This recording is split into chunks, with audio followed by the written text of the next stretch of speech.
السلام عليكم ورحمة الله وبركاته. رجعت لكم النهاردة بفيديو فابن دي زيلبا بدايتون جهابن، الأفعال اللي بتدي نفس المعنى عشان تكون قادر على فهم المتحدثين باللغة الألمانية كلغة أم. تمام. تعالوا نشوف الأفعال اللي معانا النهاردة بتدي معنى يؤدي إلى أو يسبب. معانا فعل verursachen بيساوي فعل führen zu. معانا فعل auslösen ومعانا فعل bereiten بيساوي فعل bewirken. كل الأفعال دي بتدي معنى يؤدي إلى أو يسبب. تعالوا نشوف الأمثلة. Nummer eins: Das nicht genügend Schlafen kann Kopfschmerzen verursachen. بقول لك إن النوم الغير الكافي ممكن يؤدي لصداع. تمام. Nummer zwei: Die Arbeit über mehr zu 12 Stunden führte zu Kopf- und Rückenschmerzen.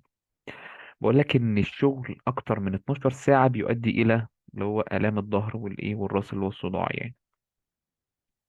Nummer drei: Bakterien lösen Infektionen aus.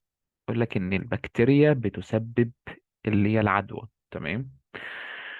Nummer vier: Dein Besuch hat mir viel Freude bereitet. بقول لك إن زيارتك يعني سببت لي كثير من الفرحة أو السعادة يعني. Nummer fünf: Manchmal bewirkt die Erkältung das Fieber. بقول لك إن أحيانا بيسبب اللي هي نزلة البرد إيه حرارة اللي هي عندك حمى يعني درجة حرارتك تبقى عالية يعني. دي كانت الأفعال اللي معانا النهاردة.